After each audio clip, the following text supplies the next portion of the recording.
Les Passéonautes, deuxième partie. Chapitre Pourquoi moi? Comme je n'arrêtais pas de me plaindre de mes employeurs, de mes collègues de travail et de la terre entière, en résumé, Rose me dit: Écoute, tu devrais rencontrer des gens qui sont vraiment malheureux, qui sont seuls, abandonnés, et tu arrêterais de déverser ta pitié sur toi-même. Fais un effort. Elle me proposa de faire un petit stage dans un hôpital pour soutenir moralement, régulièrement, pendant quelques heures chaque fois, des personnes seules hospitalisées. Personnellement, ça ne me disait absolument rien, mais le curé la soutenait et semblait tenir à son idée. Bon, c'était une activité qui ne me coûtait rien financièrement. Alors pourquoi pas?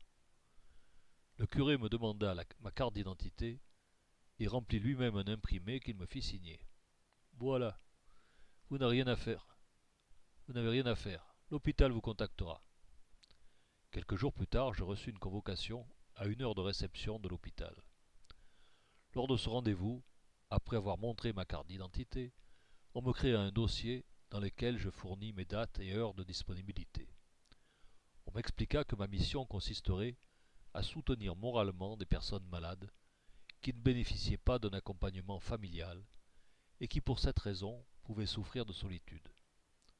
En complément, on ajouta que pendant une période probatoire, je ne pouvais rester seul dans la chambre d'un malade, et de plus que le malade pouvait à tout moment me récuser si ma présence ne lui convenait pas. Sur quoi, lu et approuvé, je signai en bas de la feuille. C'est fini? Oui, oui, c'est fini, vous pouvez rentrer chez vous.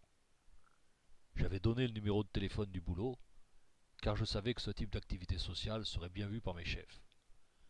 Peu de temps après, je fus convoqué à l'hôpital. On m'expliqua rapidement que les volontaires étaient rares en ce moment et que l'on me confiait une mission techniquement peu difficile, mais émotionnellement compliquée. Il y avait dans la chambre à côté une jeune fille espagnole qui ne parlait pas le français, sans famille et atteinte d'un cancer généralisé très rare.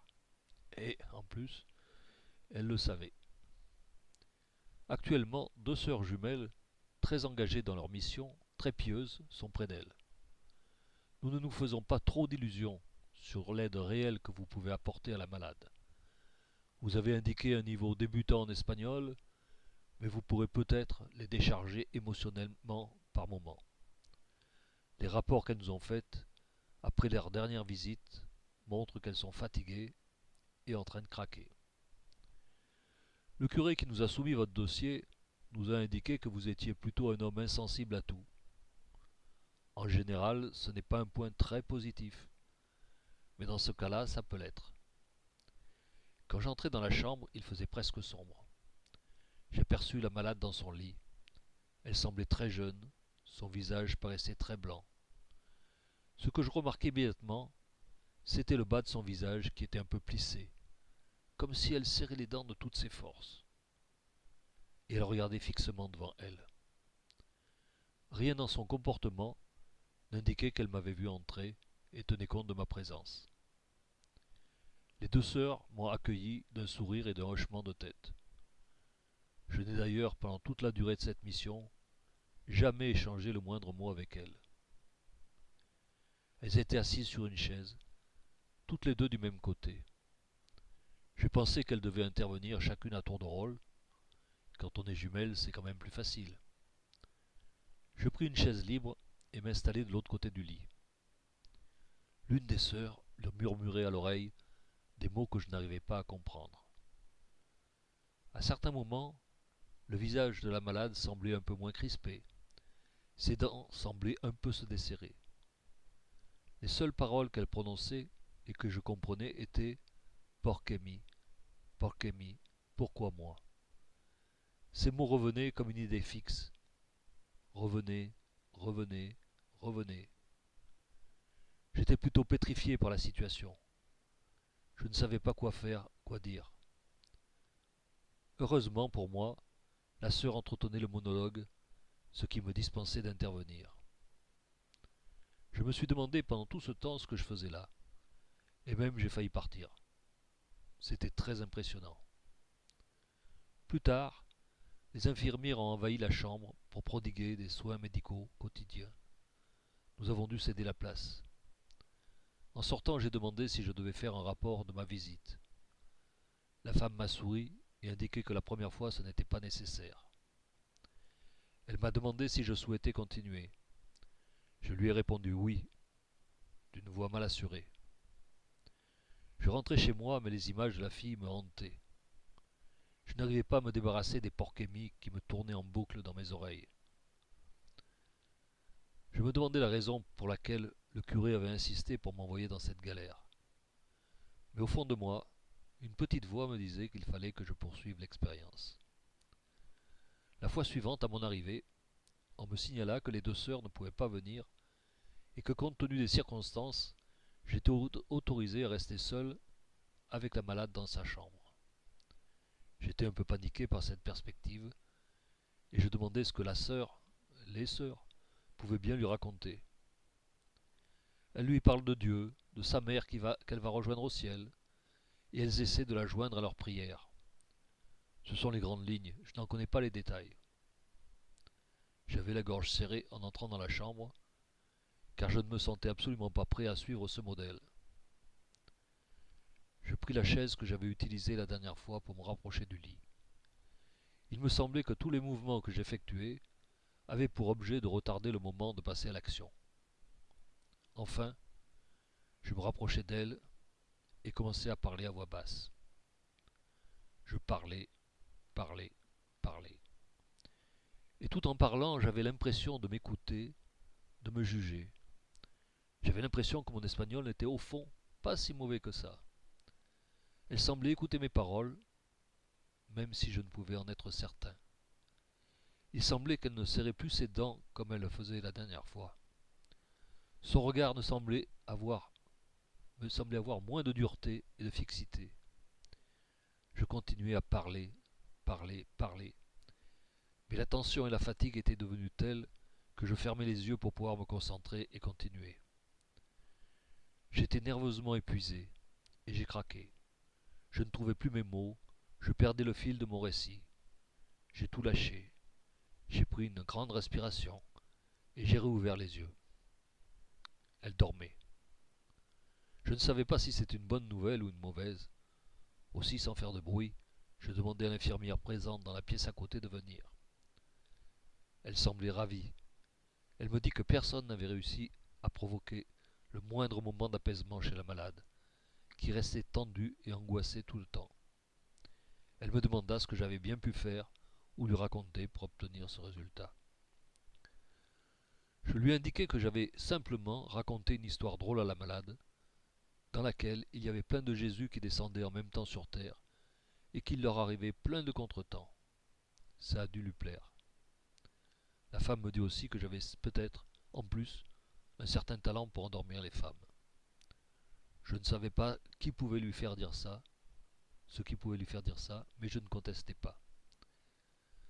L'inconvénient, c'est que j'étais totalement incapable de renouveler mon exploit, et que le modèle des deux sœurs semblait avoir pris un coup de vieux. Restait à trouver un conteur parlant espagnol capable de prendre la suite. Je pensais tout de suite à Rose, qui la parlait, et qui pourrait être la femme de la situation. Si elle acceptait, il me faudrait de toute urgence faire valider sa candidature. Le curé trancha. Je la connais, puisque c'est moi qui vous l'ai présentée. Courez la voir. On s'occupera des papiers plus tard. Le lendemain, nous nous sommes trouvés à 4 dans la chambre. Mais c'est Rose qui prit la tête des opérations. Elle avait suivi mon mode opératoire, mais avec un petit plus dans tout ce que j'avais fait et tout ce que j'avais pu faire la veille. Je ne l'aurais jamais cru capable de faire ça, car elle m'avait semblé astreinte à prendre tout au premier degré. De surcroît, elle agissait sans la peur au ventre et le besoin de se contrôler qui m'avait affecté. La malade réagissait bien. Déjà la veille, elle n'avait plus répété son porc-émis, et il semblait même que de temps en temps, un léger sourire se manifestait. Peut-être que je prenais mes désirs pour des réalités. En fin de compte, quand les infirmières sont entrées pour effectuer les soins, il semblait que tout s'était passé de la meilleure manière possible, même si la malade n'avait pas dormi. Le même scénario se déroula de façon identique plusieurs jours de suite, jusqu'au moment où on nous annonça: demain, ne venez pas. Les chirurgiens vont tenter sur elle l'opération de la dernière chance. On injecte aux bons endroits un nouveau produit qui peut détruire ces cellules cancéreuses, mais aussi éventuellement d'autres cellules vitales. Ce produit n'a jamais été testé sur l'homme et a donné des résultats mitigés sur des rats. Comme elle n'est pas curable, les médecins ont donc décidé de tenter l'expérience. Cette décision semblait sage, mais nous inquiétait fortement. Le curé suggéra de réunir son groupe pour une soirée prière et nous demanda d'y participer. La rumeur de cette prière collective enfla. L'église fut bientôt pleine, et les gens qui ne trouvaient pas de place à l'intérieur priaient sur le parvis et sur la grande place. Pour ma part, je n'avais jamais vu une telle ferveur, une telle spontanéité, ni même pensé qu'elle soit possible dans le monde religieux froid dans lequel nous évoluons. Après la prière, je rentrai chez moi, sachant que j'aurais bien du mal à m'endormir. J'allais me coucher quand une femme surgit soudain devant moi. Surpris, j'eus un mouvement de recul. C'était Joséphine. Elle se présenta comme étant un ange envoyé par Dieu. Elle me dit que Dieu avait été impressionné par la ferveur de nos prières et allait tenir compte de notre demande. Il allait faire le nécessaire pour que l'opération de la jeune fille se termine favorablement. Et elle disparut comme elle était venue. J'ai eu du mal à m'endormir, mais cette fois pour la raison opposée. Dès le matin, je me précipitai au presbytère pour rendre des comptes au curé. Dans notre petit groupe, c'était l'euphorie. Nous attendions confiants le résultat de l'opération, quand bien même les résultats définitifs ne puissent être connus avant plusieurs jours. Les jours passèrent. On nous avait permis de rester dans la chambre vide de la jeune malade. Les sœurs priaient. L'attente était insupportable, même si nous en connaissions à l'avance le dénouement. L'infirmière entra dans la chambre et fit signe aux deux sœurs de l'accompagner dans son bureau. Quand elles sont revenues, elle pleurait. J'ai tout de suite compris et j'ai éclaté en sanglots. Je découvrais les sanglots. C'était comme un gros fou rire, mais avec des pleurs incontrôlables. Rose dut m'accompagner vers la sortie de l'hôpital, et même jusque chez moi en voiture, tant j'étais incapable de me diriger. Je me couchai tout habillé, espérant que Joséphine daignerait passer pour me donner quelques explications. Mais personne ne se manifesta. Le lendemain fut une journée difficile pour notre petit groupe. De nombreuses personnes entraient dans l'église pour se tenir informées. Elles en repartaient pleines de tristesse. La date et l'heure de l'enterrement étaient affichées sur la porte d'entrée de l'église. Nous avions bien sûr décidé d'y assister. Le jour venu, le curé célébra la messe. L'église était comme le soir de la prière, pleine à craquer. Après la messe, nous rejoignirent ma voiture dans le but de suivre le corbillard jusqu'au cimetière. À ma grande stupéfaction, Joséphine avait pu y pénétrer et s'était installée sur le siège passager. Les deux sœurs et Rose prirent place à l'arrière de la voiture. C'était la première fois que Joséphine se montrait à des personnes autres que moi. Je l'ai donc présentée à mes amis. Elle prit la parole. Dieu vous présente ses condoléances. Il partage votre tristesse et s'excuse du mauvais déroulement de l'opération. Joséphine nous expliqua que si là-haut le monde des hommes était scruté de près, en continu, de manière précise, il n'en était pas de même du vocabulaire concernant les interventions terrestres, qui n'avaient pas été mis à jour depuis longtemps. En l'occurrence, Dieu a donné l'ordre de faire de l'opération une réussite et de sauver la malade.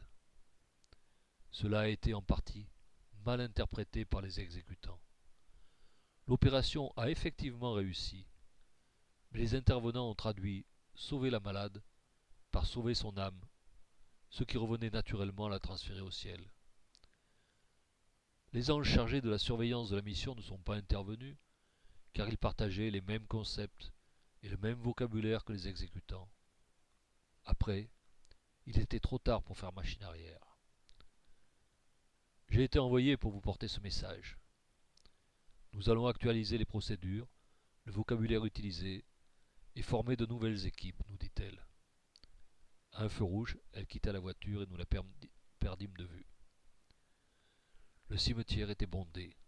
Les gens priaient, certains pleuraient. Le miracle n'avait pas eu lieu. C'est le signe que la vie continuait dans la tristesse et la douleur, comme avant.